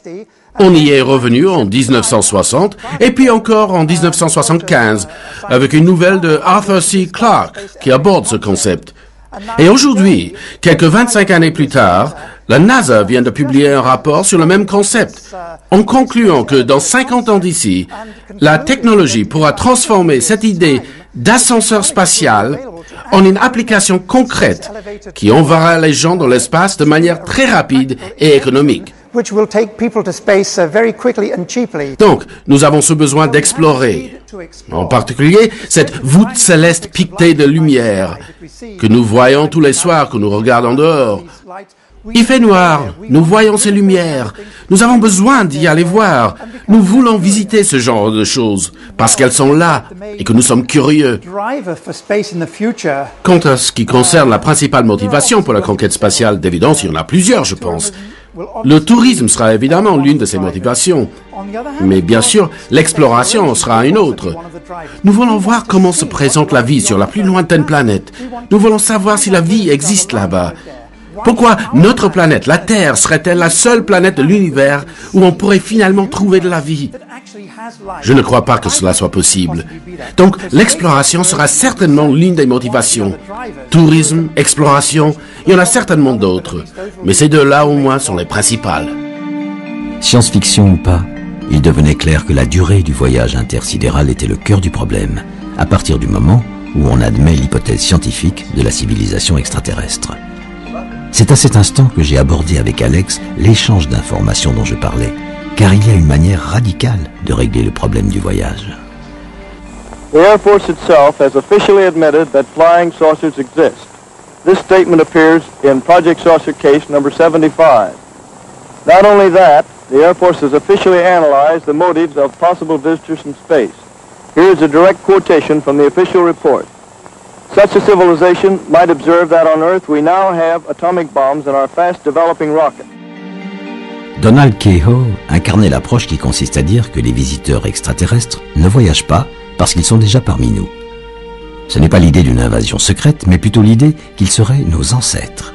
Des êtres semblables à nous-mêmes qui auraient colonisé notre planète avant le déluge et dont l'humanité conserverait la mémoire sous les traits de tous les dieux dont elle peuple le ciel. On peut sourire de cette approche, mais on peut aussi observer que dans la culture terrienne, la vie et la connaissance tombent toujours du ciel. Les textes religieux sont remplis d'allusions à des dieux, des anges, des géants ou des rois qui sont venus sur terre avec leurs chars de feu pour apprendre la soumission aux hommes et féconder leurs femmes. Et on peut encore remarquer que dans les anciennes civilisations humaines, les grands prêtres étaient toujours de grands astronomes, ou le contraire, ce qui revient au même. En matière de mystère cosmique, il y a d'évidence un lien entre le sacré et le profane. Et la meilleure preuve est que le père du Big Bang était un père de l'Église catholique, l'astrophysicien Georges Lemaître. Personnellement, j'en étais resté à Galiléo Galilei, qui a failli perdre la vie à cause de cet amalgame sacrilège, au contraire du pauvre Giordano Bruno, brûlé vif en l'an de grâce 1600, pour les mêmes raisons. Nos ancêtres les extraterrestres est la version moderne de l'hérésie qui choque autant les rationalistes que les croyants religieux. Mais comme me l'a expliqué l'écrivain Gildas Bourdet, elle a le mérite de rappeler que les grands mythes fondateurs de l'humanité sont toujours un mélange de réalité et d'imaginaire. Le père Corrado Balducci est un témoin tout à fait remarquable qui s'est prononcé sur les ovnis de manière positive. Je l'ai vu moi-même à une conférence sur les ovnis en Italie, à Saint-Marin, l'année dernière. Et là, sur cet entretien, il dit, bien sûr qu'il y a des extraterrestres et un bon chrétien doit s'en réjouir car c'est à la gloire de Dieu. Il faut savoir qu'il est spécialiste de démonologie au Vatican. C'est un théologien spécialiste de démonologie. Donc les démons, il sait qu'est-ce que c'est. Or, je l'ai vu par sa conférence expliquer qu'il ne faut pas avoir peur de ces extraterrestres, qu'il faut s'habituer à cette idée qu'il y a des extraterrestres. Il y a toute l'histoire des mythes les plus anciens et des textes fondateurs des religions qui donnent à penser que ce sont des extraterrestres qui ont fondé les grandes religions et beaucoup de mythes également. Alors la question qu'on peut se poser à partir de là, c'est non seulement sur les intentions des extraterrestres, mais sur leur présence dans l'histoire humaine. C'est un aspect que beaucoup d'auteurs ont étudié, et peut-être le point le plus délicat, mais qu'il faut sans doute aborder, c'est l'idée qu'il y a pu y avoir des manipulations génétiques qui ont aidé en quelque sorte à la naissance de l'humanité. Donc toute l'histoire humaine, et maintenant le dossier OVNI contemporain, nous amène à poser la question, sont-ils encore parmi nous? Eh bien moi je crois que oui, qu'il y a des extraterrestres qui sont là, qui sont parmi nous, et qui se cachent encore, mais qui commencent à se montrer un peu. Donc peut-être que dans les années qui viennent, nous allons en savoir plus, je le crois aussi, sur cette présence des extraterrestres.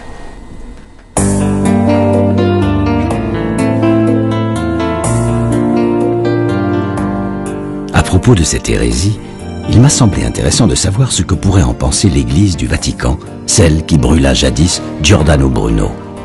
Je suis donc allé à Castel Gandolfo, dans la banlieue de Rome, bien connue pour abriter la résidence d'été du pape.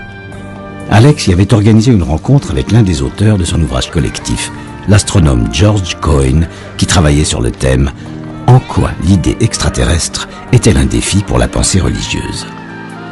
L'entretien a eu lieu dans le palais d'été, car c'est le siège historique de l'Observatoire du Vatican.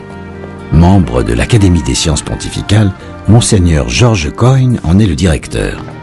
J'avoue que le père Coyne, jésuite américain, a bouleversé mes idées reçues, notamment quand il prend bien soin, pour parler de Dieu, de ne pas choisir entre le genre masculin et le genre féminin.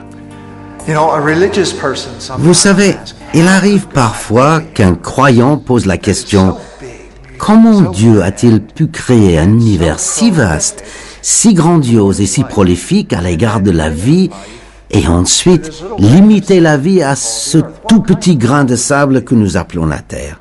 Quel genre de Dieu pourrait faire cela? C'est évidemment une question très intéressante à se poser. Où se trouvent ces extraterrestres dont nous pensons qu'ils devraient exister statistiquement et mathématiquement? Le Soleil est une étoile parmi 100 milliards d'étoiles dans la Voie lactée, notre galaxie.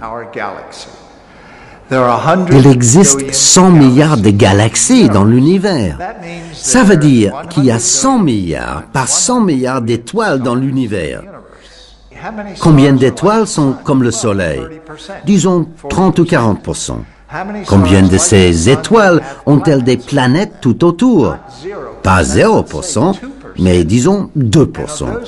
Et de ces 2%, un demi% aura une planète comme la Terre. Et encore un autre demi% de ces planètes possédera une atmosphère qui sera développée comme celle de la Terre. Bref, prenons le pari qu'il existe une vie extraterrestre et que je rencontre cette vie extraterrestre en tant que croyant chrétien. Et alors je demande à cet être, croyez-vous en Dieu? Oh oui. Avez-vous commis le péché originel? Mais oui. Maintenant, je lui pose la question, comment avez-vous été sauvés? Et c'est alors qu'il me dit ceci, Dieu nous a envoyé son seul fils pour nous sauver. Et alors là, j'ai un vrai problème. Dieu a envoyé son seul fils pour sauver ces gens qui habitent, disons, sur une planète autour de l'étoile Aquila. Mais il a également envoyé son fils pour nous sauver. Cela est-il possible? Je ne peux pas l'exclure. D'un côté, je trouve ça difficile à croire parce que c'est un défi lancé à ma foi, mais d'un autre côté, c'est un défi salutaire qui devrait aider ma foi à grandir au lieu de l'enfermer. Dieu est bien plus grand que ce que nous pourrons jamais imaginer quant à ce que il ou elle peut bien être. Comme tous les astronomes, le père Coyne acceptait donc l'idée de la civilisation extraterrestre. Restait le problème des ovnis. S'ils étaient un moyen de transport de cette civilisation, ils se déplaçaient d'une manière inimaginable.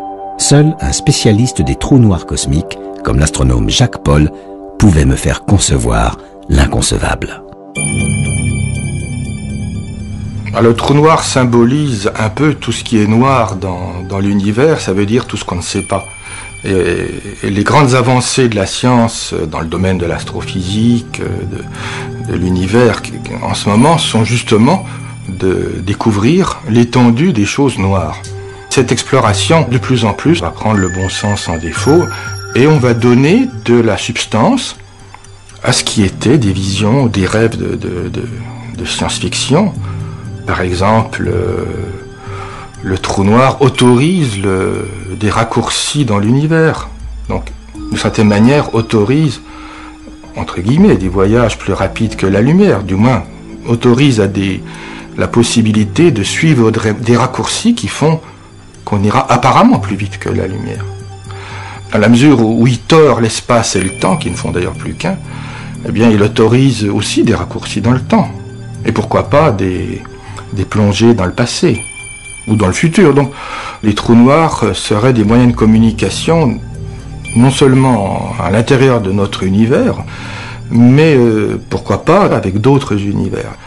Alors ces univers sont-ils parallèles? Ça c'est une autre histoire, je ne sais pas, mais vous savez, il y a tellement de choses qu'on ne sait pas. C'est une possibilité pour comprendre qu'il y a peut-être d'autres moyens de se déplacer dans l'espace et dans le temps.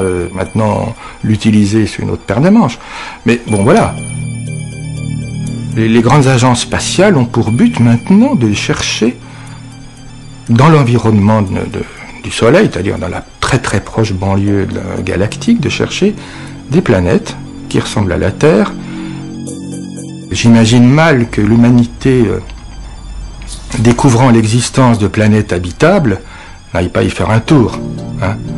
Ce ne sera pas des voyages plus difficiles à faire que ceux des des colons qui ont pris le Mayflower sans espoir de retour, là c'est pareil.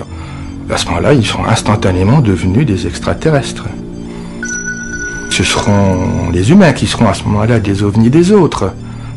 On n'est pas très loin des univers parallèles et du saut dans l'hyperespace, hein. On n'est pas très loin de Star Trek. Maintenant, ce qui sera sans doute le futur n'aura rien à voir, ce sera encore sans doute plus fabuleux. Et que quand les gens regarderont Star Trek dans 2 siècles, ils trouveront que c'est affreusement ringard, et que ce qui se passe à ce moment-là sera infiniment plus amusant. Décidément, les astronomes sont des magiciens. Et une dernière surprise m'attendait au bout de ce voyage. À savoir qu'une civilisation extraterrestre est peut-être déjà très proche de nous, s'amusant à nous faire voir des ovnis parce que nous avons besoin de merveilleux et pour nous habituer doucement à sa présence. Let's see what are some that have not been explained and which have possible scientific pay dirt in them. And I think those I would recommend that they be looked at quite closely. Not with the general idea of using them to prove that we are being visited, because I don't think they will. However, a scientist has to keep open-minded on it, and an investigation, a scientific one, without fanfare, a quiet look at the data, I think is in order. Toute sa vie, Allen Hynek a tenté d'ouvrir l'esprit de ses contemporains vis-à-vis des idées qui choquent le bon sens. Hier, ce qui choquait, c'était que la Terre fut ronde. Aujourd'hui, ce sont les mondes parallèles. À l'époque de rencontre du 3e type, Allen Hynek et Jacques Vallée avaient créé le Collège Invisible, un petit groupe de scientifiques qui voulait aborder la face obscure du phénomène OVNI. Jacques Vallée était l'autre conseiller de Steven Spielberg, caché derrière le personnage joué par François Truffaut.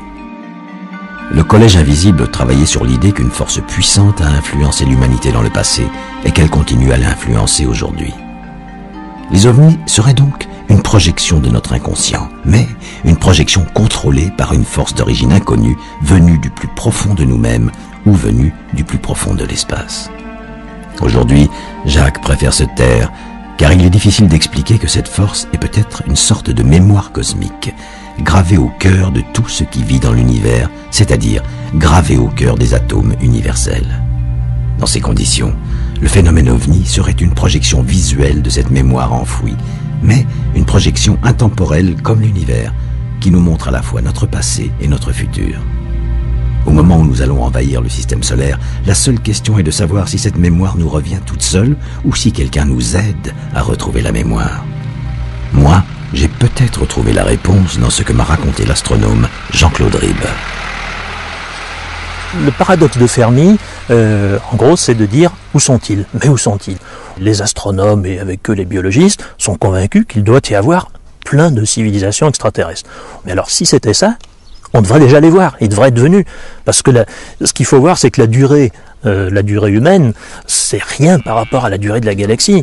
On s'aperçoit qu'en un temps astronomiquement très court, 10 000 ans, 100 000 ans, même en 1 million d'années, une civilisation, une seule si elle existe, va essaimer, va avoir conquis la galaxie. Or, on ne les voit pas. Donc c'est ça le paradoxe, c'est de dire, mais on est convaincu qu'il y a des tas de gens, mais où sont-ils cachés? Le physicien américain O'Neill, qui n'est pas un auteur de science-fiction, a imaginé, il y a déjà plusieurs années de ça, des îles artificielles, des îles de l'espace, on peut appeler ça des planètes creuses aussi, qui seraient de grands cylindres de 30 km de long sur 6 km de diamètre, qu'on va construire dans notre système solaire d'abord. Probablement l'endroit le plus favorable, où on a beaucoup de matériaux, c'est entre Mars et Jupiter, là où il y a ce qu'on appelle la ceinture d'astéroïdes. Donc, un jour, on enverra certaines de ces îles, en groupe, vers une autre étoile. Alors, ce qu'on imagine de faire, nous, un jour, je ne sais pas quand, mais enfin dans les siècles prochains, ce qu'on imagine de faire d'autres, ailleurs, puisqu'on pense qu'il doit y avoir d'autres civilisations ailleurs, pourrait le faire. On pu le faire, peut-être déjà. Autrement dit, ils pourraient être parmi nous, du moins dans le système solaire, cachés quelque part, dans cette ceinture d'astéroïdes. Alors, s'ils étaient par là, cachés, s'ils n'avaient pas pris contact avec nous, on pourrait imaginer de les détecter, et la question n'est pas du tout stupide, puisque l'un de mes collègues, Dr Papagiannis, il y a 15 ans de ça à peu près, avait lancé un programme de recherche avec un satellite infrarouge pour rechercher justement ce qu'on appelait à l'époque les sphères de Dyson. C'est le physicien américain Dyson qui avait imaginé ça en disant: si une civilisation est évoluée, elle va pas se contenter de ses planètes, elle va se constituer des sphères avec de la matière, et dans ces sphères, elle vivra autour de son soleil, par exemple, ou autour d'une source artificielle. C'est une hypothèse fantastique, extraordinaire, mais qui n'est pas irrationnelle. On peut assez bien démontrer justement que ce que nous envisageons de faire plus tard dans l'espace, d'autres l'auraient fait, et dans ce cas-là, ces extraterrestres, ils ne viennent pas de très loin aujourd'hui, ils sont déjà parmi nous. Je ne dirais pas qu'ils sont sur Terre, mais ils sont dans le système solaire, et ils viennent nous voir. Je m'imagine un astronome en train de scruter le ciel, d'écouter avec les grandes oreilles des radioastronomes. On regarde, si par hasard il n'y a pas un signal, puis derrière moi, il y a un petit extraterrestre en train de me taper sur l'épaule, et j'ai certains collègues qui disent: non, je me retournerai pas parce qu'il peut pas être là. Je suis désolé, mais moi j'ai quand même envie de me retourner pour voir, juste au cas où. Des extraterrestres dans la banlieue de la Terre. Voilà la pièce manquante pour comprendre, peut-être, le secret du docteur Hynek dont Jenny est la dépositaire, et qu'elle garde pour elle, car elle sait qu'il est littéralement incroyable. But in 1973, Mais en octobre 1973, pendant la grande vague d'ovnis sur la côte est des États-Unis, Hynek et moi, nous étions à un déjeuner dans l'Ohio. Et quelqu'un à table a dit à Hynek: alors, Dr. Hynek, c'est vrai que des corps d'extraterrestres ont été transportés à Wright Field? Et Hynek a répondu, bien sûr il a répondu, je ne sais pas. Alors, il s'est tourné vers moi et il a chuchoté: mais si, c'est vrai. But it is true. Et Allen Hynek précise qu'en réalité, les corps ont été transférés à Holloman au Nouveau-Mexique. Stupéfaite, Jenny lui pose alors discrètement 2 questions sur un bout de papier. Jenny a conservé ce papier avec ces 2 questions. Quand l'affaire Holloman a-t-elle eu lieu? Qui vous a fait cette confidence? Et les 2 réponses du docteur Hynek. 1962. L'Air Force. Et on n'en a jamais reparlé. Plus jamais, pour mon plus grand regret. Jenny Zeidman a partagé le combat d'Allen Hynek pendant plus de 30 ans. Et on ne peut pas imaginer que le docteur Hynek se soit moqué d'elle avec une simple plaisanterie. Il n'y a donc qu'une seule alternative. Soit on s'est servi de lui pour qu'il répande une fausse vérité, soit on lui a dit la vraie vérité, en sachant que personne ne le croirait s'il venait à la révéler. C'est peut-être ça, le secret américain. Un jeu subtil, où l'information se mêle à la désinformation, pour nous préparer doucement à l'inéluctable vérité au moment où nous allons coloniser le système solaire. Souvenez-vous, c'était la prédiction d'Arthur C. Clarke dans 2001, l'Odyssée de l'espace. Nous sommes en 2001. Et désormais, j'ai du mal à dormir.